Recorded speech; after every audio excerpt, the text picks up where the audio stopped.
Madame, Monsieur, bonsoir et bienvenue pour ce nouveau numéro de Stade 24. Merci de nous retrouver comme chaque lundi soir. Aujourd'hui, une actualité riche et beaucoup de rebondissements. À commencer par cette nomination que personne n'a vu venir, personne n'attendait. Le président de la République, Abdelmadjid Tebboune, a procédé à un remaniement ministériel en nommant l'actuel président de fédération, Walid Sadi, au poste de ministre des Sports. Nous parlerons aussi de notre équipe nationale qui s'est produite pour la première fois de son histoire dans la wilaya de Tizi Ouzou et dans ce magnifique stade, je dis, de Hussein Ait Ahmed, qui a vu l'équipe nationale faire un carton plein face au Libéria pour son dernier match des qualifications pour la CAN 2025 au Maroc. Et pour finir, nous terminerons avec un aspect important aujourd'hui dans le football moderne, la communication. Et pour cela, je vous laisserai découvrir notre invité qui est autre que Saïd Fellar. Saïd Fellar, bonsoir, merci d'avoir accepté notre invitation. Je parlais de la communication. Vous êtes aujourd'hui responsable de la communication et porte-parole de la Fédération algérienne de football. Bonsoir Sid Ahmed, merci pour l'invitation déjà. Merci à vous d'avoir accepté. Bonsoir à nos amis téléspectateurs. Merci beaucoup pour cette honorable... Ça fait plaisir d'être avec vous Sid Ahmed. C'est toujours un plaisir, un collègue et ami que je connais depuis plus de 20 ans. À ma gauche, c'est toujours un plaisir de le recevoir, Mohamed Touaileb. Bonsoir Mohamed, ravi de vous recevoir encore une fois sur le plateau de Stade 24. Je rappelle que vous êtes journaliste freelance et vous êtes aussi à la Gazette du Fennec. Bonsoir Sid Ahmed, bonsoir aux collègues et je suis content d'être parmi vous ce soir. Merci à vous. Et pour finir, le meilleur pour la fin, une présence féminine sur le plateau de Stade 24, Sarah Derbel, journaliste, présentatrice. Bonsoir Sarah, journaliste sportive, je le rappelle. Vous étiez présente hier au stade de Hussein Ait Ahmed, donc ça nous fait vraiment plaisir de vous recevoir. Bonsoir Sid Ahmed, bonsoir à vos invités, bonsoir à nos chers téléspectateurs et c'est un plaisir de retrouver votre ancien collègue. On le voit pas très souvent à la télé et ça fait plaisir d'être avec lui sur le même plateau. C'est pour ça que je dis, on est très heureux de l'avoir aujourd'hui comme invité. C'est gentil, c'est gentil. Merci à vous. Merci. Donc avant de commencer, messieurs, dames, je voudrais tout d'abord m'arrêter sur un hommage et des personnes qui nous ont quittés. D'ailleurs, la Fédération algérienne de football, avant le match face au Libéria, a tenu à tenir une minute de silence. Ce sont Makhloufi, le joueur exemplaire de cette équipe du FLN, qui a tout laissé tomber pour l'équipe nationale et pour cette cause noble de la révolution algérienne. Mais aussi, il y a eu ce samedi un autre joueur, Saïd, que vous avez connu aussi, Abdelhamid Barakchi, qui a fait les beaux jours de certains clubs ici en Algérie et même de l'équipe nationale. Et l'arbitrage, qui est un point essentiel de notre sport, cher sport, le football. Belaïd Lakarn, qui nous a quittés aussi. Je tiens à présenter mes sincères condoléances, Allah yarhamhum. Vous qui les avez connus, Saïd, notamment Abdelhamid Barakchi. Effectivement, Rabbi yarhamhum, c'est vrai que pour Abdelhamid Barakchi, on était à Tizi Ouzou. C'était, on va dire, quand on a reçu l'information, cette nouvelle était sous le choc. 48 ans, on ne s'attendait pas, très jeune. C'est vrai que j'ai eu après pour information qu'il était un petit peu malade. Mais Rabbi yarhamhou, c'est vraiment, même le président de la Fédération algérienne de football, Walid Sadi, était lui aussi bouleversé par cette terrible nouvelle. Triste nouvelle. 48 ans, c'est jeune. Hein, très jeune. Et on a beaucoup de bons souvenirs avec Abdelhamid Barakchi, mais voilà, c'est la vie. Donc on présente évidemment nos sincères condoléances à la famille de Barakchi, mais aussi à la famille de Rachid Makhloufi, là aussi illustre, légendaire joueur de l'équipe de l'FLN, donc une équipe qui a porté haut, on va dire, le drapeau national au moment où ce n'était pas si simple que cela. Donc de le montrer et évidemment aussi on n'oublie pas Belaïd Lakarn, là aussi monument de l'arbitrage algérien qui nous a quittés il y a quelques semaines de cela. Sarah, un petit mot concernant ces hommes. Comme l'a dit Saïd, il n'y a pas que Walid Sadi, Saïd qui a été bouleversé par cette nouvelle. Tout le monde du football a été bouleversé par ces nouvelles, surtout la dernière, celle de Barakchi à 48 ans, Allah yarhamhou. C'est très jeune. Et on présente nos sincères condoléances à la famille, aux familles des trois défunts, Allah yarhamhum. Ils ont en tout cas donné leur vie pour le football algérien. Mohamed, évidemment, sincères condoléances aux trois familles des disparus. Je suis de la génération qui a plus vu Abdelhamid Barakchi, qui a vécu ce qu'il a accompli avec l'équipe nationale. C'était Certes, c'était bref, mais c'était un joueur qui a Moi, je me marqué. souviens d'un match quand il était en Turquie qu'il avait fait face à l'AC Milan. Je ne sais pas si vous vous en C'est souvenez. exact, exact. Et je pense que c'est un joueur, Allah yarhamou, qui aurait pu avoir une autre carrière que celle qu'il a eue. Il était talentueux de son époque. C'est Il n'y vrai. avait pas beaucoup d'avancantes comme lui, des profils.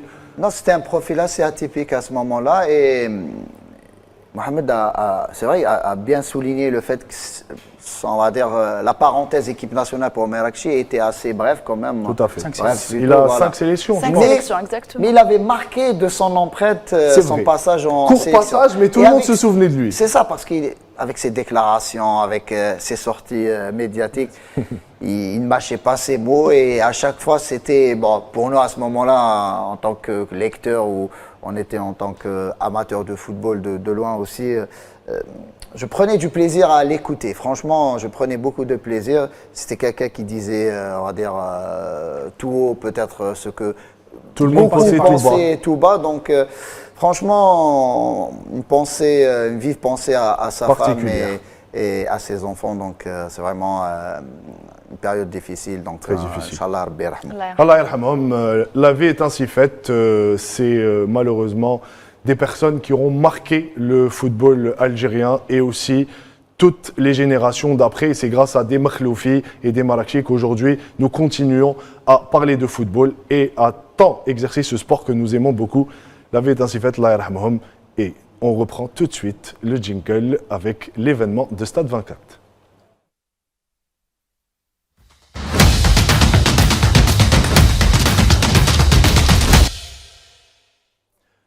Alors, messieurs, dames, l'événement de Stade 24, c'est bien évidemment l'équipe nationale qui a disputé son 5e et 6e match des qualifications pour la phase finale de la Coupe d'Afrique des Nations au Maroc. Alors, on va commencer tout de suite par ce dernier match, Saïd, face au Libéria. Avant de parler de la prestation et de l'aspect technico-tactique de notre équipe nationale, de cette belle victoire, je voudrais m'arrêter sur un aspect, le stade. Hussein Ahmed de Tizi Ouzou. Première fois que notre équipe nationale joue à Tizi Ouzou. C'est un symbole fort pour une ville qui a tant donné au football algérien, pour un club qui est un peu le club le plus titré du championnat algérien. Donc, qu'est-ce que ça a fait aux joueurs, vous qui êtes près et très proches des joueurs, qu'est-ce que ça a fait quand ils ont su qu'ils allaient jouer au stade de Hussein Ahmed? C'est vrai que bon, ça fait un moment que la Fédération algérienne de football avait tranché sur cette question-là. Je peux dire que depuis le mois de juin, juillet, on avait pris la décision, si toutes les conditions évidemment s'y prêtaient, d'organiser les matchs de l'équipe nationale de septembre, octobre et novembre dans différents stades, à commencer par Oran, Annaba et Tizi Ouzou enfin, puisqu'à ce moment-là, quand on avait pris la décision, il n'avait pas été encore inauguré le stade. Donc par la suite, les choses se sont accélérées bien évidemment avec l'inauguration du stade par le président de la République en juillet dernier. Et c'est vrai qu'il y avait cette volonté farouche du président Walid Sadi d'organiser ce match face au Libéria au stade Hussein Ahmed. Même si, voilà, tout le monde sait qu'à Tizi Ouzou, ça manque un petit peu d'infrastructures hôtelières, donc par rapport à l'adversaire, par rapport même à l'hébergement de l'équipe nationale.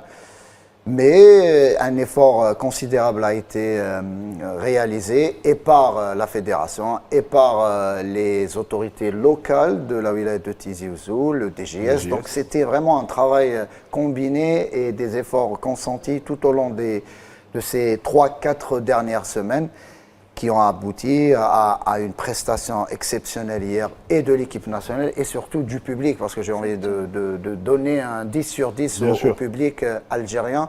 Et de l'organisation aussi autour de ce match. Effectivement, ce n'était pas simple. Hein, et Sarah peut en parler aussi, elle était présente, parce que quand on joue pour la première fois dans un stade pareil, ça a été le cas il y a quelques années, même à Oran, à Berraqi ou même à Annaba.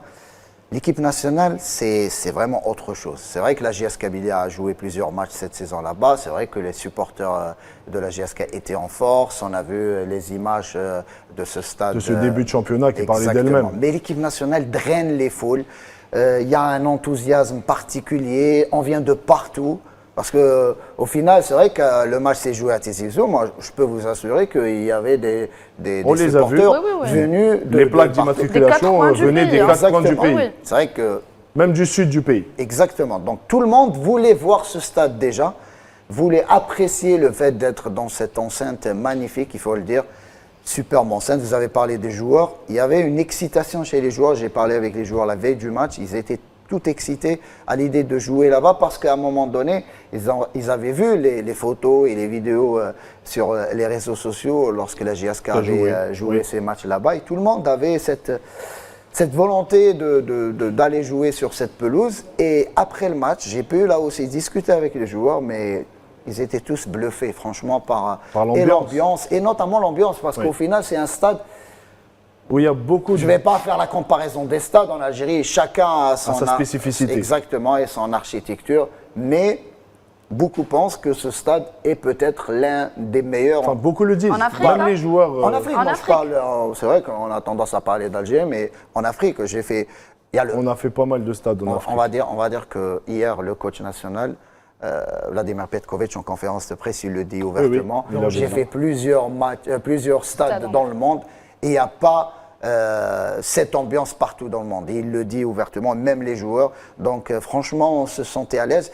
Même les supporters ont pu accéder de manière facile à ce Justement, stade. d'ailleurs, Sarah était présente. Voilà. Et Sarah, vous étiez sur la pelouse, vous avez fait un peu les gradins, vous avez parlé avec des supporters. Exactement. Qu'est-ce qui marque aujourd'hui, qu'est-ce qui fait que ce stade a une ambiance assez particulière en termes d'organisation, bien sûr, comparé aux autres stades d'Algérie? Avant de parler des supporters, Sid Ahmed, j'aimerais parler des journalistes. En tant que journaliste, l'accès était vraiment fluide. Nous y étions et ça a été parfait. On est rentré directement, on a accédé directement au parking. C'est vrai. Directement sur le terrain. Donc on n'a pas eu de problème. Ni avec l'avantage de ce stade, c'est qu'il a énormément de parking. Exactement. Voilà, il y a beaucoup de parking aussi, beaucoup de parking, ça aide. Le stade de Berraqi de Nelson Mandela, c'est, on va dire, le seul bémol pour l'instant qui va être corrigé parce que il va dans quelques semaines ou plutôt quelques mois, il y aura un nouveau parking, notamment pour les supporters. Et c'est très important d'avoir un parking large pour pouvoir contenir un maximum de véhicules et permettre aux gens, aux supporters de venir tranquillement. De venir tranquillement. Et c'est bien de le souligner, Sarah. Effectivement, pour ce stade, l'accès aux médias, c'est magnifique. Oui. Franchement, tu gardes ta voiture en haut, tu descends et tu es directement dans la salle. En 5 minutes, on était en loge. Exactement. C'est vrai qu'on s'est perdu à l'intérieur du stade, ça par contre c'était pas évident, c'était une première. Moi je me suis retrouvée dans un ascenseur VVIP, quelqu'un est venu pour me faire la remarque, donc on s'est un peu perdu, mais sinon le stade est vraiment incroyable, c'était exceptionnel, donc l'ambiance ici hier était exceptionnelle. En parler des supporters, j'ai eu l'occasion de travailler avec le chargé de la communication de la police au niveau de la porte A. Et je peux vous assurer que l'accès était fluide. D'ailleurs, il y avait un vieil homme qui m'a dit que je suis jamais rentré dans un stade aussi facilement. Il m'a dit que c'était vraiment facile, mais il a souligné quand même un point négatif, ça aide d'en parler de parking. Il a parlé de parking, il m'a dit que c'était agaçant de se stationner à 3 km du stade et marcher 3 km pour pouvoir accéder. Tout est facile, tout est fluide. Pourquoi pas faire rentrer les voitures stationnées à l'intérieur du stade, surtout pour les personnes âgées. Non, juste pour expliquer les choses, il y a des parkings aux alentours du stade. Pour une première de l'équipe nationale, c'était pas évident d'ouvrir pour tout le monde. Il y avait des craintes, ça c'est normal. Une première, c'est toujours comme ça. Même s'il y a eu des essais avec les clubs et la JSK, mais ce n'est pas la même ambiance qui règne en équipe nationale. C'est spécial. C'est spécial, c'est spécifique. Vous avez du monde un peu partout. Il y a tout un dispositif sécuritaire qui a été mis. Il y a un protocole aussi. Voilà, plutôt mis en application. C'est vrai que pour une première, on a été assez. Vaut mieux être, on va dire. Il faut laisser de la marge. Voilà, c'est ça. En tout cas, l'organisation était à la hauteur, ça aide. Oui, non, c'est par rapport à ce bémol-là, c'est juste pour rassurer les gens que pour le futur, évidemment, maintenant, le service d'ordre, il aura plus d'expérience. C'est normal. Non, mais un c'est peu une première, normal. ça arrive C'est un ça. peu partout, il faut s'adapter, il y a un temps d'adaptation Moi, j'ai à envie, chaque chose. j'ai envie de revenir avec vous sur, à chaque fois, pour les autres stades, à chaque fois où l'équipe nationale s'est produite pour la première fois, il y a toujours eu quelques soucis, il y a eu quelques problèmes. Peut-être il fallait venir très très tôt. Là, ça va, puisque l'accès était fluide, il n'y avait pas la foule devant les portes, donc ça circulait tranquillement. On a vu les images du stade. Le stade se remplissait Non, non, au fur et à mesure. Exactement. Ce qui est Tranquillement. bien, c'est que les supporters sont venus, franchement, pas de que ils viennent 4-5 heures avant. Oui, ça, oui. c'est- Exactement. C'est pas très Pas très commode. de commode, venir, exactement, même pour les supporters. D'ailleurs, ce qui était bien, pourquoi l'ambiance était magnifique, c'est que les supporters sont rentrés, ils ont gardé n'étaient pas l'énergie. fatigués Ils ont déjà. gardé l'énergie. Ils ont Voilà, gardé leur énergie. Ils avaient l'énergie. C'est Alors vrai. que par le passé, quand on jouait par exemple à Tchakel, le stade se 8 remplissait. heures avant le match, il Voilà. était plein à craquer. À un moment donné, le supporter ne peut pas donner au Il n'y a moment. même pas à boire, même pas à manger, donc c'est difficile pour Parfois, ouais.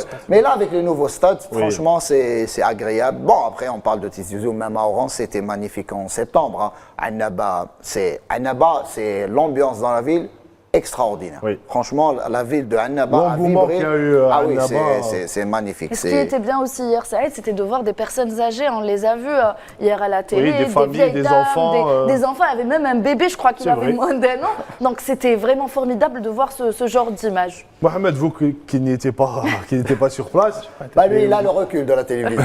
Il peut nous vous avez donner, pu suivre le match. Après, moi, je pense que même au-delà de l'aspect organisationnel, quand on voit un match pareil sur nos écrans, c'est agréable. C'est un match agréable à regarder. Le public est toujours présent. Comme l'a dit Saïd, ils ne sont pas fatigués parce qu'ils sont rentrés 1 heure ou 1 heure et demie avant la rencontre. Donc c'est agréable et c'est porteur de bonnes choses pour la suite pour notre équipe nationale. Ah oui, c'est des images qu'on voit quasiment. C'est de nouvelles images pour nous, parce que les Qu'on connaissait nouvelles pas. enceintes, oui, les nouvelles enceintes, elles sont très, très modernes, elles sont conformes aux enceintes qu'on voit quasiment chaque week-end dans les stades européens.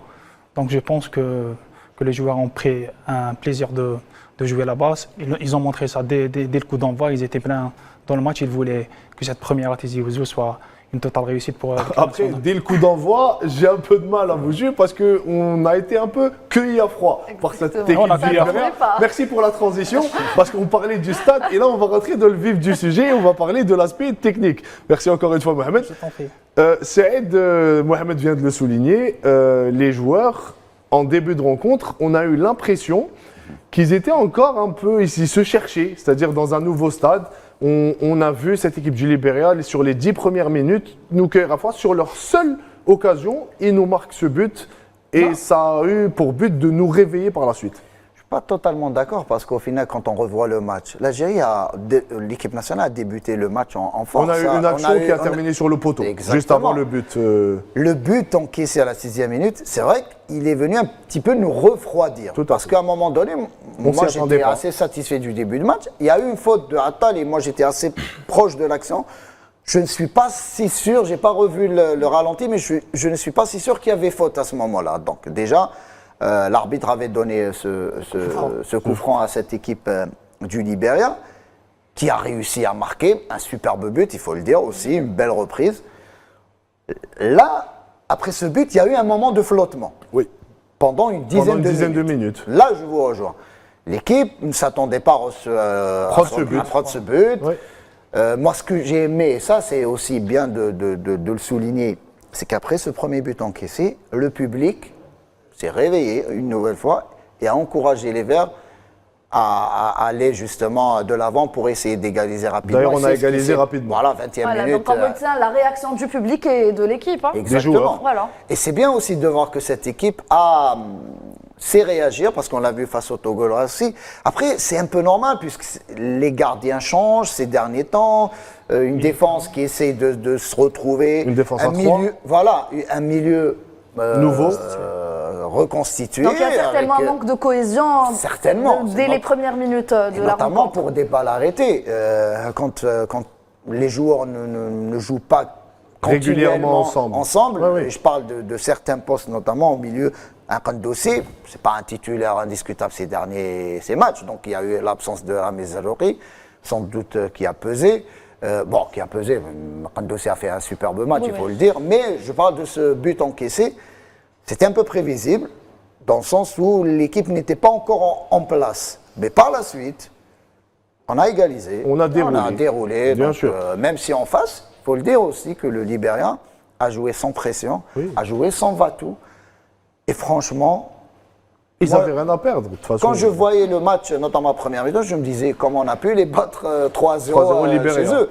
Parce qu'à un moment donné, il y avait de la patte chez les joueurs du Libérien. C'est pas une faible Si mauvaise équipe, C'est oui, ça. c'est vrai. pas- Les pas un ressorties foudre- de balles étaient C'est pas un bonnes. foudre de guerre, mais c'est une équipe. Ça reste une équipe moyenne. Exact. Tout Mais à il fait. fallait faire le job. Quand on voit les résultats des matchs qui se sont joués cette semaine en Afrique, on a beaucoup de surprises. Hein. Oui. Et pour une équipe, il ne faut pas l'oublier aussi, une équipe algérienne qui est déjà qualifiée. Donc à un moment donné, certains pourraient dire Oui, que... certains disent que c'est un match sans enjeu, mais les matchs ont leur importance Mais aujourd'hui. l'entraîneur avait parlé de ça juste avant, En lors de conférence la de conférence presse. de presse. Il a parlé de l'importance de toutes les Bien sûr, rencontres. Bien sûr, parce qu'au final, les gens ont tendance, moi, si vous le permettez, Bien sûr, Sidi Ahmed, allez-y. une parenthèse, et c'est important de le souligner.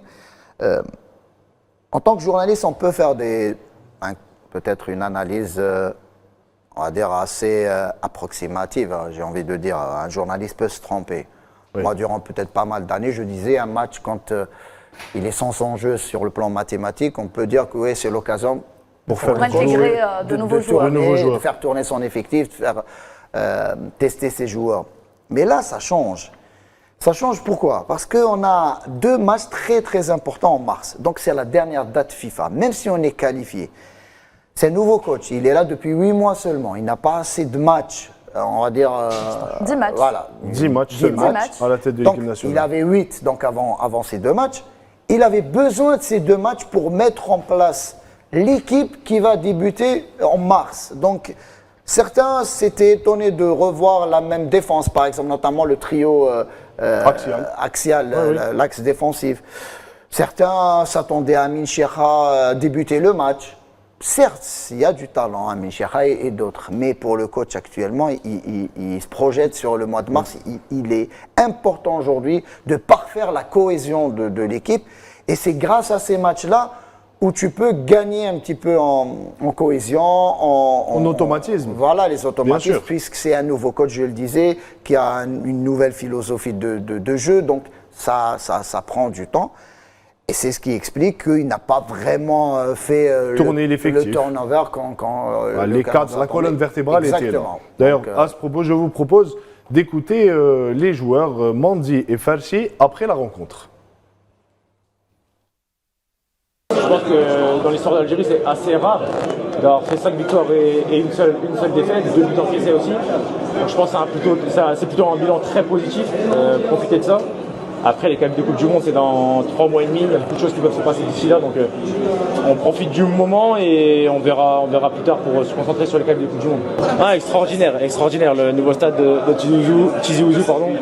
Ils nous ont poussé du début jusqu'à la fin, un public extraordinaire. Ça prouve le développement un peu du football algérien, donc très satisfait du stade. Très bien. On a mis 5 buts, ça fait toujours plaisir. Certes, on a encaissé un, mais bon, au moins on a su rebondir après les premiers buts. Et puis là, Inch'Allah, la prochaine étape, c'est les qualifications pour la Coupe du Monde. Donc là, c'est focus sur les qualifications Coupe du Monde. Pardon? Ouais, magnifique expérience. Je pense que c'est la première fois que l'équipe nationale vient jouer ici à Tizi. Les fans ont été, ils ont été incroyables aujourd'hui. Puis j'espère qu'on les aura fait plaisir à l'équipe. Mohamed, on le voit, les joueurs se projettent tout de suite et ils le disent, 2026. Je vous propose tout de suite d'écouter encore Riyad Mahrez et on reviendra pour débattre des sujets. Même le terrain, ça va. On va pas. En étant en Guinée, c'était plus encore pire. Donc, alhamdoulilah, voilà, on a réussi à mettre 5 buts. On en a encaissé un. Mais on est dans la continuité, c'est bien, il faut continuer. Le plus important, c'est mars, les échéances de mars. Pour la Coupe du Monde aussi. Il faut qu'on soit prêt pour ça et pour ramener des 2 victoires. Ouais, je savais pas, c'est grave ça. Ça m'arrive pas beaucoup. Mais alhamdoulilah, je me sens de mieux en mieux. Et ça va, c'était bien. C'était mieux que ce qu'on pensait. Ouais, ça fait du bien de remarquer. Je me sens mieux dans mon jeu et tout. Donc logiquement, je suis plus décisif. Voilà, c'était la réaction des joueurs après la rencontre face au Libéria. Les joueurs sont unanimes à dire que c'était un match important, qu'il fallait gagner et qu'ils se projetaient déjà vers la Coupe du Monde 2026 et ses éliminatoires du mois de mars. Nous aurons 2 matchs au mois de mars à disputer qui seront tellement importants, même si nous sommes en ballottage favorable, Saïd, avec cette première place et le faux pas de la Guinée sur le dernier match. C'est pas si simple, Sid Ahmed. Oui, c'est pas si simple, mais nous sommes en ballottage favorable. C'est pour ça que je dis. Le plus important, c'est que lors du match face à l'Ouganda, on a pu gagner là-bas parce que si on tout autre résultat nous aurait mis en difficulté. Ah oui, ça aurait été très très compliqué. Donc c'est vrai que on aura le temps de se projeter sur ce match sur ces 2 matchs face au Botswana et le Mozambique. Mais ce que je retiens le plus, Sid Ahmed, et on l'a vu à Riyad Mahrez, ça fait très très longtemps qu'on n'a pas vu un Riyad Mahrez aussi spontané, aussi détendu avec les journalistes. C'est vrai, il revient à son meilleur niveau. C'est ça, mais c'est bien de le souligner. Ça dénote aussi de l'ambiance qui règne au sein du groupe. Et vous voyez les images de l'entraînement et tout. Et il y a une bonne ambiance qui se dégage au sein du groupe. Je pense qu'on ne cache rien pratiquement sur nos réseaux. D'ailleurs, on va y revenir sur l'aspect communication par la suite. Parce que vraiment, il y a une ambiance fraternelle, familiale. On sent une équipe qui a envie, ou plutôt des joueurs qui ont envie de jouer pour cette équipe nationale, de jouer ensemble, de vraiment de défendre les couleurs de ce pays. Donc pour l'instant, on va dire que ça marche plutôt bien, n'est-ce pas Mohamed? Oui, ça marche parfaitement parce que Petrovic déjà il a pris 16 points sur 18, il égale Gourcuff et Belmadi sur la moisson totale sur des éliminatoires. Donc je pense qu'il a fait le boulot, surtout que l'équipe nationale, elle essayait de se relever d'une désillusion. C'est pas simple. C'est pas simple. Pas simple de sortir du. C'est une période de transition aussi pour. C'est une période de transition. On voit des sélections comme le Ghana qui ont fait 4 Coupes du Monde les 5 dernières, qui ont fait 10 CAN d'affilée, qui se sont même pas qualifiés à la CAN. Donc c'est pas évident de remotiver une équipe qui. Mohamed, si je devais aujourd'hui, si on devait justement, je devais poser la question sur le bilan de Petkovic jusqu'à présent. Sur les 10 matchs qu'il a disputés avec l'équipe nationale, une seule défaite, 7 victoires et 2 matchs nuls. La défaite, c'était vraiment pour son premier match face à la Guinée. C'était vraiment l'adversaire qui était au niveau de l'Algérie. Qu'est-ce que vous retenez aujourd'hui de Vladimir Petkovic? Je pense que sur le plan comptable, il n'y a pas à dire. Il a gagné presque tous les matchs. Il compte 7 victoires et 2 nuls pour une seule défaite. Globalement, il a réussi la transition d'une équipe qui était en pleine rémission, qui n'a pas douté. Certes, on a perdu contre la Guinée à Mandela, mais c'était son premier match. Tout de suite après, l'équipe s'est ressaisie, elle a enchaîné sur 4 victoires, je crois, avant d'être accrochée en Guinée équatoriale dans des conditions assez compliquées. Donc je pense que Petkovic, jusqu'à présent, il mène bien la barque. Et ce match face à la Guinée, c'est Ahmed. Désolé, je vous interromps. Publicité oblige. Nous faisons une petite courte page de pub. Il faut faire rentrer l'argent. Bien sûr, restez avec nous, madame, monsieur. On revient tout de suite après la pub.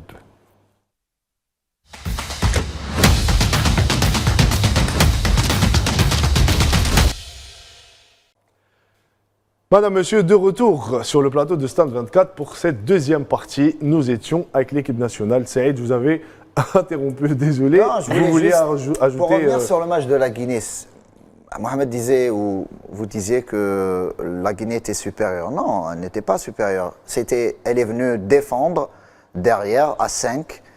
On a raté. Une multitude d'occasions. Après, c'est une stratégie à mettre en place. C'est clair. Ils étaient, on va dire, efficaces. Et c'est là où le coach ne connaissait pas encore, on va dire, le football africain. Il ne connaissait pas aussi son effectif bien comme il faut. Donc il y a eu des errements défensifs qui nous ont coûté cher à ce moment-là. Mais sinon, dans l'ensemble, si on rejouait le match, j'ai envie de dire, aujourd'hui face à cette équipe guinéenne, à domicile, je ne suis pas certain qu'on perde. Oui, l'équipe a changé, c'est normal. C'est pas qu'elle a changé, il n'y a pas eu énormément de changements. Dans le rendement, on a changé. Dans le rendement, effectivement, Oui, désormais, elle est plus en confiance et même défensivement, elle s'est ressaisie un petit peu. Et surtout, je le redis, on a raté beaucoup de buts. Quand je me rappelle l'action de Bounja à ce moment-là, s'il la marque, c'est un autre match. Donc à un moment donné, c'est vrai, on ne va pas refaire le match. On a joué de malchance à l'époque. Mais aussi, il faut le dire, en Ouganda, on n'était pas bien du tout, notamment en première mi-temps. Et heureusement, en deuxième mi-temps, c'est le gardien qui nous maintient dans le match. Exactement. Mais c'est aussi les ratés de l'équipe ougandaise, notamment en première mi-temps. Et on a su être efficace en deuxième mi-temps. Et cette victoire nous a relancés, puisqu'en parallèle, la Guinée a perdu face au Mozambique. Exactement. Mohamed, si on devait aujourd'hui retenir, de l'ère de Petkovic, il y a eu 10 nouveaux joueurs. Il y a un rajeunissement de l'effectif. On voit beaucoup de jeunes joueurs venir en sélection. Si on devait retenir un joueur qui a marqué des points sur ce rassemblement du mois de novembre, vous retiendrez qui? Je pense qu'il y a 2 ou 3 joueurs qui ont marqué 2 points, mais pour moi, c'est Jawan Hadjam qui a su tirer son épingle du jeu. Je pense que pour Ryan Aït-Nouri, il peut être une menace pour le poste de titulaire à gauche. C'est le joueur qui m'a le plus marqué. Après, il y a bien sûr Amin Gouiri qui a eu un rendement excellent. Il a un profil assez hybride. Il peut jouer comme un peu excentré à gauche, il peut jouer derrière l'attaquant, donc il offre beaucoup de solutions aux sélectionneurs. Mais globalement, pour moi, la révélation sur les 3 dernières dates FIFA, c'est Jawan Hadjam qui revient de loin. Même avec son club, il faut dire qu'il revient de très loin. Il fait de bons matchs, même en Champions League, avec les Young Boys, notamment en championnat. Et il y a aussi un poste, Saïd et Sarah, il y a un poste qui, jusqu'à présent, reste le gros point d'interrogation. Je ne sais pas si vous avez deviné de quel poste. But. Merci Saïd. Le poste de gardien de but. On a vu Depuis beaucoup de gardiens le de but, départ de Raïs Mboulhi, on n'arrive pas à trouver le successeur et le numéro 1 à ce poste. On le voit, des changements à chaque fois. Petkovic n'arrive pas à trouver. C'est pas qu'il a des interrogations, non. Non, nous avons des interrogations. Oui. Lui, je pense qu'il n'en a pas. Mais il a envie de donner la chance à tout le monde. À tout le monde. Évidemment, Andrea, on va dire, il a eu une période un peu délicate fin de saison dernière, début de saison aussi. Il a joué les 2 matchs en septembre. Il n'a pas encaissé de but. Et il n'est pas venu lors du dernier rassemblement d'octobre. Pour des raisons personnelles. Personnelles, évidemment. Donc, il a eu l'autorisation du coach de ne pas venir. Là, ça a permis au coach de voir un Guendouzi. Il faut-il aussi le souligner. Okidja était blessé à ce moment-là, donc c'est pour ça lui aussi n'est pas venu. Donc Okidja qui ressort d'une retraite internationale. Oui, parce qu'à un moment donné, Okidja, il faut le dire, il a pris sa retraite internationale parce qu'il voyait qu'il n'avait pas de temps de jeu, qu'il n'a pas l'opportunité. Voilà, qu'il n'avait pas l'opportunité de jouer, notamment avec Mboulhi à ce moment-là. Et après, avec l'arrivée plutôt d'un nouveau sélectionneur et surtout le coach qui dit en conférence de presse en mars et en juin que le chantier du poste de gardien de but allait être de nouveau remis à l'ordre du jour. Donc j'ai envie de dire, Okidja a pris son téléphone, a appelé des membres de la fédération pour leur dire si le coach cherche un gardien, je suis prêt à revenir, on va dire, sur ma décision et revenir on va dire, sur le terrain pour aider l'équipe nationale. Le coach a vu son profil, a constaté que ce gardien était là pendant plusieurs années en sélection, mais qui n'a pas vraiment joué, il l'a appelé. Il manque de temps de jeu, c'était toujours une doublure. Il est en train de le suivre avec le FC Metz. Il a appelé, il lui a dit « je suis prêt à revenir », donc il a convoqué en septembre. Cela ne sous-entendait pas à ce moment-là qu'il allait revenir en tant que titulaire. Parce que certains disaient « ouais, comment ça, il revient de ça, il ressort de sa retraite pour se retrouver sur le banc ». Mais beaucoup, Saïd, je vais m'arrêter sur ce point, beaucoup ont dit que sur cette dernière liste, trouvaient injuste le fait d'écarter un Benbot qui n'a pas eu sa chance. Donc, est-ce que ça ne remet pas un peu en question? Oui, bien sûr. Benbot, ça reste un très très bon gardien. Après, Benbot était là pendant plusieurs stages. Est-ce que le coach n'était pas satisfait de ses prestations à l'entraînement? Je ne saurais vous dire. On ne peut pas savoir, voilà, c'est interne. C'est à lui de répondre. Mais ce qui est certain, c'est que Guendouzi a su tirer profit de l'absence des 2 gardiens de but, parce qu'à ce moment-là, si Okidja était présent en octobre, il aurait joué. Il aurait joué, bien sûr. Donc, Guendouzi fait 2 bons matchs, notamment le match en Togo, où il nous sort des arrêts, il fait des arrêts exceptionnels. Et pour ce stage de novembre, le coach a donné la chance à Okidja. Il a fait aussi un arrêt spectaculaire en Guinée équatoriale, il faut le dire. Et là aussi, il a voulu tester de nouveau un Guendouzi face à cette équipe du Libéria. Là, le coach a une idée sur les 3 gardiens. Maintenant, ces 3 gardiens ont jusqu'à mars pour prouver avec leur club. Parce que si Mandrea reste remplaçant à Caen jusqu'à mars, moins de chances de jouer avec l'équipe nationale. C'est ça. Okidja, là aussi, il a eu quelques soucis récemment avec son club, ou plutôt il a encaissé notamment un but de gag. Voilà. Donc à un moment donné, c'est bien de relancer la concurrence. Là, maintenant plutôt à ce poste, chaque gardien doit faire ses preuves. peut prétendre être titulaire cette fois-ci. Durant des années, on n'avait qu'un seul gardien qui était titulaire, à savoir Boulay. Et il faisait le boulot, il faisait très bien le boulot. Oui. Donc aujourd'hui, on a du mal à trouver un successeur. Il méritait d'être pendant des années. Hein. Écoutez, quand on est gardien, quand on a cette assurance d'être titulaire, on est assez tranquille, on est serein. Le poste de gardien, il est très important. Ouais, donc il est évident quand on voit Guendouzi, peut-être en début de match hier, ou même face au Togo à Annaba, on sentait il était un petit peu sur les nerfs, un petit peu. C'est normal puisque c'est son caractère, on l'a vu ces dernières années, Guendouzi sur le terrain. Non, avec le CRB, il assurait. Il assurait avec le CRB, il a fait une bonne saison. C'est normal, il y a la pression, il y a l'appréhension, il y a cette communication avec les joueurs. Récente, donc c'est un peu normal avec l'enchaînement des rencontres. Matchs, oui. Moi, je peux vous dire que Guendouzi a marqué énormément de points chez le coach Vladimir Petkovic et aussi les entraîneurs des gardiens. Il ne faut pas les oublier, Marwan Messaï et qu'on salue d'ailleurs. Berarma aussi, qu'on salue. Donc il y a un travail de fond qui est réalisé. Et Ben Bout peut revenir dans cette sélection à tout moment. Moi, j'aimerais rajouter quelque chose, Sid Ahmed, et relancer Saïd sur ça. On a vu aussi le retour de Mahrez. On a parlé tout à l'heure de Mahrez. Mahrez, peut-être c'est la première fois qu'il marque de la tête avec la sélection. Donc 32 buts pour Mahrez. Il a déjà marqué de la tête. Il a déjà marqué de la tête. C'est rare. C'est rare de le voir marquer de la tête. Ça fait plus de 11 matchs qu'il n'a pas inscrit de but. Mahrez qui fait son retour. On a vu quand même hier une bonne attaque, un bon travail offensif. Mais est-ce qu'on peut dire aujourd'hui que le maillon faible de l'équipe nationale est la défense? Oh, merci Sarah pour la transition toute faite. C'était ma prochaine question pour Mohamed. S'il y a des lacunes à trouver à cette équipe nationale. Moi, j'ai posé la question directement. Eh bien, merci beaucoup. C'est bien de la poser à Mohamed. Exactement. Il est plus à même de répondre. Mais merci pour la transition. J'allais parler des points forts de notre équipe nationale. D'ailleurs, on a marqué beaucoup de buts. C'est sur les 3 derniers matchs, c'est une attaque qui crache le feu. Mais aujourd'hui, Mohamed, les lacunes, le gros chantier de Petkovic reste l'animation. Je ne parle pas que de la défense. Moi, je parle de l'animation défensive, parce que c'est tout un bloc qui doit défendre. C'est un problème général et collectif. Donc, à votre avis, on le voit, il a joué pour la 3e fois avec ce système à 3. Donc, est-ce que pour vous, Petkovic va rester sur ce système de jeu pour les prochaines échéances? Je pense qu'il est dit lui-même en conférence de presse. Il a une idée de jeu qui se dégage et une ossature. Donc, le fait d'essayer une défense à 3 axiaux pendant 2 ou 3 matchs, ça veut dire qu'il a un peu une idée arrêtée sur l'animation défensive et les lacunes à couvrir. Mais comme tu le dis, Sid Ahmed, l'animation défensive, elle commence de chez les attaquants jusqu'au gardien de but. Je pense que pour l'équipe nationale, le problème il est plus dans le cœur du jeu, dans le milieu de terrain.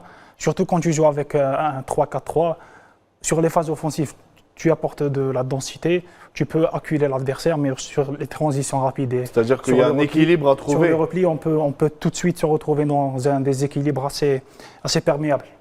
Donc jouer avec deux milieux de terrain, il faut trouver la paire du milieu de terrain qui sache. Qui puisse faire l'équilibre entre peut-être avec le retour de Benassar, non? Voilà, sûrement. Un profil notamment comme Benassar. Il va revenir au mois de mars, il sera présent. C'est vrai qu'on a tendance, peut-être à juste titre, de dire qu'au milieu, on sent qu'il y a encore peut-être du travail. Manque de cohésion. Voilà. Mais aussi, il faut souligner les absences dans ce secteur. Oui. Ben Taleb, Ben Nassar, Boudaoui pour ce stage. Tout à fait. Et j'en passe, il y a plusieurs joueurs qui... Zerrouri absent, effectivement, pour ce match. Donc, quand on a, moi je pense si tu as un Ben Nasser au top de sa forme, un Ben Taleb, j'espère qu'il reviendra. Un Boudaoui aussi qui fait de bons matchs avec le l'OGC Nice. Exactement, et qui a fait 2 superbes matchs face au Togo au mois d'octobre, mais qui est blessé. Donc c'est des défections qui aussi compliquent la tâche du sélectionneur national. Tu as à chaque fois, quand tu prends les derniers matchs de l'équipe nationale, au milieu, on a toujours changé. Au départ, c'était Ben Taleb, Ben Nasser, puis Ben Taleb Zerrouki, puis Zerrouki Qandoussi, puis oui, à chaque fois, la doublette du milieu de terrain a changé. Qandoussi a fait un très bon travail, un très bon match. Qandoussi a fait un bon match sur le... Voilà. Je pense que tu seras d'accord, Mohamed, pour dire que Qandoussi a tenu son rôle hier, notamment sur le plan défensif. Parce qu'on a vu un Chaibi un peu plus avancé et qui jouait box-to-box. Le fait que Petkovic le fasse jouer sur les 2 rencontres, ça veut dire qu'il a une idée sur les qualités du joueur. Il l'a prouvé, je pense, surtout sur le deuxième match en étant très efficace défensivement. Je crois qu'il a gratté 7 ballons. Beaucoup de ballons. Oui, beaucoup de ballons. Donc sur l'aspect défensif, il était bon. Même sur le plan de l'attaque, il a porté le surplus devant. Mais je pense que Qandoussi reste un prétendant dans le milieu de terrain pour Vladimir Petkovic. Et juste pour revenir sur ce que disait Sarah. Sur ce qu'a dit Sarah, Riyad Mahrez a effectivement inscrit un seul but de la tête, je viens de voir. Ah voilà, il a confirmé sur place, très rapide. Merci voilà, pour l'info. C'est le seul but. Parce qu'il me semblait que Mahrez avait marqué un but de la tête. J'avais vu que c'était le seul but, c'était historique aussi pour Mahrez. 26 buts du pied gauche, 4 du pied droit et un seul de la tête. Merci pour l'information, Mohamed. Et Sarah, vous aviez tout juste... Ce qu'on souhaite, c'est un bon retour de Riyad Mahrez. On espère que clairement, c'est les cadres de l'équipe qui seront là pour justement avoir cette prise sur les jeunes. Et dans le vestiaire, il est important, Saïd le sait mieux que personne, c'est quelqu'un qui aimait du vestiaire, qui apprécie des joueurs. Donc on espère c'est un cadre, lui et Mandi. Et Aïssa Mandi, c'est l'étolier du vestiaire. C'est, on va dire, il constitue le trait d'union entre le coach, l'entraîneur et les joueurs. Donc ils sont très écoutés, très bien évidemment, par les joueurs, que ce soit Mandi. Là aussi, il faut parler de Mandi qui marque un but. Pour son 102e sélection. Il devient le joueur le plus capé de la sélection nationale avec 103 sélections. Il dépasse Islam Slimani. Donc, et c'est mérité parce que c'est un joueur très régulier. Bien sûr, quelle soirée pour lui. Donc il prend un record, il marque le but égalisateur. Et sur le terrain, il faut voir le travail qu'il fait, comment il organise la défense, comment il parle aux joueurs. Franchement, c'est un... On peut parler d'un bon capitaine, que ce soit lui ou Riyad Mahrez. Et un Gouiri avec 4 buts en 6 matchs aussi, un bon Gouiri. Qui s'est libéré avec Petkovic. Exactement. Gouiri, mais Gouiri, on le connaissait tel qu'on l'a connu. Qui a bien géré le milieu de terrain. Abdelli qui n'a pas eu beaucoup de temps de jeu. Exactement. On y reviendra. Tout le mal qu'on souhaite à notre équipe nationale, c'est que Petkovic ait tous ses joueurs en forme pour le mois de mars et pour les échéances à venir, notamment cette Coupe d'Afrique qui arrive à grands pas. Ça sera pour le mois de décembre 2025. On termine sur le volet équipe nationale et tout de suite, déo et débat.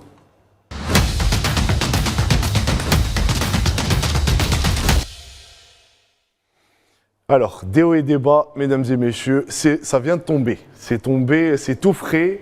Walid Sadi qui a été nommé par le président Abdelmajid Tebboune après un remaniement ministériel qui a touché pas mal de ministres et dont Walid Sadi qui a été nommé ministre des Sports, succédant à Abdelrahman Hamad. Saïd, une première réaction par rapport à ce qui peut l'attendre au sein de la... C'est la question qu'on se pose. C'est par rapport à sa candidature au COMEX. Je ne peux rien dire pour l'instant parce que c'est au président de s'exprimer. Non, bien sûr. Non, mais une première réaction comme ça. La première réaction, on le félicite bien évidemment. Je pense normal. Que il passe un cap. Évidemment. Devenir un maître ministre, c'est pas rien. Donc évidemment, je pense que c'est aussi, il a cette marque de confiance de la part du président de la République et il est investi, je peux vous dire, c'est pas parce que je travaille à la fédération ou bien c'est mon président, mais la vérité, on doit la dire aussi, c'est qu'il fait un travail énorme, on va dire de 7h, 8h du matin jusqu'à 22h chaque jour, donc je peux en témoigner. Lui et toute l'équipe, bien évidemment, au sein de la fédération, le secrétaire général là aussi, Nadir Bouznet, qui franchement chapeau à lui parce que de 7h là aussi jusqu'à 23h chaque jour, donc c'est un travail colossal qui est fait quotidiennement pour restructurer cette fédération, rééquilibrer notamment sur le plan financier cette fédération algérienne de football. Je pense que les autorités à leur tête, le président de la République, il a des retours, donc il sait très très bien le travail qui a été fait. Et pour une année seulement, hein, donc le président Walid Saadi, il est là depuis octobre, fin septembre 2023. Un an et 2 mois. Donc en 14 mois, il a pu relancer plusieurs projets. Il a une vision pour le développement du football national. On le félicite donc pour cette nomination. Je suis persuadé qu'il apportera l'intime conviction qu'il apportera un plus au sport algérien. Effectivement, parce que ça va l'aider là aussi à mettre en application sa vision et ses projets. Voilà. Mohamed, ma question elle est toute simple. Il s'est présenté, il a eu sa candidature aux élections du COMEX. Donc, il est passé par pratiquement toutes les cases, Walid Saadi. Pour ceux qui ne le savent pas, il a été dirigeant, il est passé en équipe nationale avec Raourawa à l'époque comme manager, il a été président. Il ne vient pas de nulle part. Exactement, c'est quelqu'un du football. Donc aujourd'hui, qu'est-ce que Walid Saadi peut apporter? Et notamment, la question que tout le monde se pose, c'est cette fameuse fonction qu'il a actuellement au sein de la Fédération algérienne de football. Je pense que Walid Saadi, il sait ce qu'il fait et les gens qui lui ont accordé cette mission savent ce qu'ils font. Mais je pense globalement que Walid Saadi est quelqu'un qui connaît les rouages du terrain, qui a déjà exercé dans le milieu du sport. Peut-être certains vont dire qu'il s'agit du football, mais le football c'est un milieu assez compliqué. Très compliqué. Il aura peut-être des dossiers à étudier, à traiter. Donc je pense qu'il peut s'acquitter de cette mission. Après, le temps nous dira si c'était un choix judicieux ou pas. Mais je pense que Walid Saadi, compte tenu de ce qu'il a vécu, compte tenu de ce qu'il compte faire pour le football algérien, je pense qu'il peut peut-être apporter quelque chose au sport algérien. Justement, Sarah, est-ce que, le connaissant, est-ce que vous pensez que Walid Saadi a l'étoffe d'assumer cette double casquette aujourd'hui? En tout cas, tout d'abord, on le félicite pour ce nouveau poste, Sidi Ahmed. Mohamed a parlé de son vécu, moi je parlerai de son assurance. Il a assuré au sein de la fédération depuis son arrivée. Ce qu'on demande aujourd'hui, c'est que ce qu'il a fait à la fédération, on espère le voir dans toutes les disciplines, dans le sport algérien, parce que le sport algérien manque vraiment de personnes comme Walid Saadi qui pourra certainement assurer ces manques-là. Voilà. Saïd, une dernière question. On parle d'élections du COMEX au mois de mars. D'ici mars, beaucoup de choses peuvent arriver. Est-ce que pour vous, ça ne va pas empiéter sur le travail de Walid Saadi aujourd'hui au sein de la Fédération algérienne de football? Non. Vous savez, Walid Saadi... Vous qui le connaissez très bien depuis quelques mois. Le président, c'est quelqu'un qui sait déléguer aussi le travail et tout. Il a toute une équipe avec lui, donc sur ça, ne vous inquiétez pas, Sidi Ahmed, il sait ce qu'il est en train de faire. Et il est important pour l'Algérie de compter sur des gens qui ont de l'ambition. Et c'est un jeune dirigeant, il faut le souligner. On doit l'accompagner tous ensemble.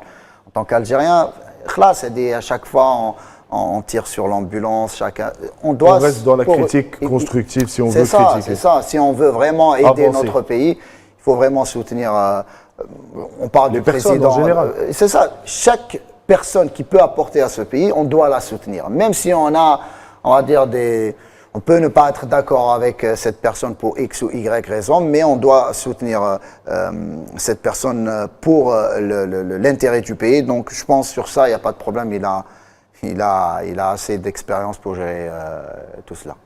C'est tout le mal qu'on souhaite à Walid Saadi. On le félicite encore une fois et on espère que cette nouvelle nomination soit un plus et une plus-value pour notre sport en général. Donc merci à vous, on arrive à la fin de l'émission, madame, messieurs. J'aurais voulu vraiment, notamment pour finir rapidement, Sidi Ahmed, c'était au programme, notamment de parler de la communication, parce que c'est important j'ai envie de remercier évidemment toute l'équipe qui travaille avec moi au sein de la fédération, notamment l'équipe de la communication. fait un travail, franchement. Ça se voit en tout cas, ça voilà. Bien bravo sûr, à vous n'avez vous pas tous. besoin de le dire. Voilà, j'avais envie Pas de du les tout. remercier parce que dire. vraiment on fait un travail colossal chaque jour. Je pense à Mohamed et vous avez assez d'expérience voit. pour voir qu'il y a du contenu. On essaye d'apporter un maximum d'images. Est-ce qu'il y a une nouvelle philosophie de la communication? Il y a une nouvelle approche aujourd'hui de la communication? Évidemment, quand je suis venu en mars, j'avais cette envie d'apporter une nouvelle, on va dire une nouvelle fraîcheur à cette cellule de communication. Moi, je me considère en tant que toujours journaliste depuis pas mal d'années. J'avais au fond de moi, à chaque fois que je partais en conférence de presse, en zone mixte ou je couvrais l'équipe nationale, je me disais, pourquoi on ne fait pas Ça serait bien de pourquoi faire pas cela? ça, oui, oui. En si peu de temps, je pense qu'on a pu faire beaucoup de choses. Récemment, on a pu permettre aux supporters d'accéder au centre technique de Sidi C'est une Moukhtar, très belle initiative, d'aller en à tout la cas. rencontre des joueurs. C'est une première. Il y a Ce n'est pas aussi simple. les entretiens que vous faites avec les joueurs. Ça C'est- permet aux gens Ben oui. de découvrir les joueurs sous Les d'autres coulisses, aspects. de Ce qui est voir bien, c'est l'ambiance. de vivre avec eux aussi. On a l'impression de C'est vivre ça. avec eux leur stage, Beaucoup de personnes partager ces moments. m'ont écrit pour me dire merci Seth parce qu'on ne savait même pas comment c'était Sidi Moussa, le C'était une centre. forteresse, Sidi Voilà, Moussa, c'était une forteresse. Donc je me dis pourquoi cacher ça? Quand il y a une bonne ambiance, on la montre et c'est ce qu'on a réussi à faire et merci à vous. Eh ben, on vous félicite pour tout le travail Merci, accompli Zidane. et on vous souhaite beaucoup plus de succès à Inch'Allah. l'avenir, Saïd. Merci à vous. encore une fois. Merci pour D'ailleurs, l'invitation. avec plaisir, je tiens à vous remercier au nom de toute l'équipe d'Al24 pour le magnifique plateau que vous nous avez permis d'effectuer et de faire Avec plaisir. au stade Nelson Mandela, j'allais dire Hussein et Ahmed de Tizi Ouzou. Merci encore une fois à toute Avec la cellule plaisir. de communication. Sarah, merci beaucoup Merci, d'avoir c'était accepté un notre plaisir. invitation. Ce fut un plaisir. Mohamed, merci Zidane. encore une fois. Merci. À la prochaine, Inch'Allah.